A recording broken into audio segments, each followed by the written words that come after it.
సాయినాథునికి సంతోషం కలిగింది. ఆ స్త్రీ బాధను నివారించే కథను మెల్లగా ప్రారంభించారు. అప్పుడు ఎప్పటి వలెనే బాబా తమ బాధను అక్కడ ఉన్న మూడో వ్యక్తితో ప్రేమగా చెప్పసాగారు. వాస్తవానికి అది ఆమె కథ, ఆమెకు చెప్పవలసిన కథ. ఆమె సమక్షంలో బాబా ఎవరో మూడో వ్యక్తికి చెప్పగా ఆమె అత్యంత శ్రద్ధగా విన్నది. చాలా రోజులుగా నా చేతులు, కడుపు, నడుము నొప్పి పెడుతున్నాయి. మందులు వాడి వాడి విసిగెత్తిపోయాను, కానీ బాధ తొలగడం లేదు. ఔషధాలు తిని తిని విసిగిపోయాను, కానీ ఏం గుణం కనిపించలేదు. కానీ ఇప్పుడు అకస్మాత్తుగా తగ్గిపోయాయని ఆశ్చర్యంగా ఉందని బాబా ఆమె పేరు చెప్పకుండా ఆమెకు సంబంధించిన కథనంతా ఎకరవు పెట్టారు. 1-2 నెలలకు బాబా తమవిగా వర్ణించిన ఆమె బాధలు తొలగిపోయాయి. వారి వచనం అనుభవపూర్వకంగా అర్థమైంది. భార్య కోరిక తీరిపోయాక సపట్నేకర్ బాబా దర్శనానికి వచ్చాడు. బాబా మునుపటి వలెనే మరలా చల్ హట్ అని అతనిని సంబోధించారు. నా పొరపాటు ఏమిటో నాకు అర్థం కావటం లేదు. మరి బాబా నన్ను ఎందుకు ఇలా తిరస్కరిస్తున్నారు? నేను నమస్కరించినప్పుడల్లా వారి జవాబు ఒకటే. నా పూర్వార్జితం ఏమిటి? నా పైన ఎందుకు కోపం కలుగుతుంది?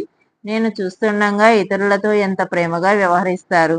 ఉదయం సాయంకాలం బాబా వద్ద అందరూ ఆనందంగా రోజు దీపావళిని అనుభవిస్తుంటే నా నొసట నేనే చల్ హట్, నా కర్మ ఏమిటో, నా ద్వారా అధర్మాచరణ సంభవించి నేను అనేక పాపాలకు ఆశ్రయమయ్యాను కాబోలు.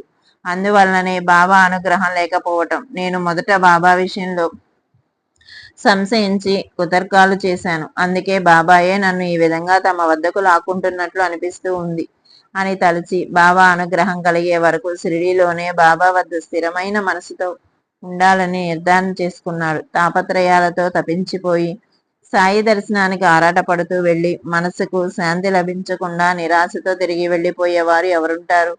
సపట్నేకర్ ఆ రోజు చాలా బాధపడ్డాడు. అతనికి అన్నపానీయాలు రుచించలేదు, ఎక్కడికి కదలబుద్ధి కాలేదు. నిద్ర లేకుండా పక్క మీద పడి ఉన్నాడు. బాబా వద్ద ఎవరూ లేకుండా వారు ఒక్కరే ఆసనంపై ఉన్న అవకాశాన్ని ఉపయోగించుకొని వారి చరణాలకు పట్టుకోవాలి అని సపట్నేకర్ నిర్ణయించుకున్నాడు.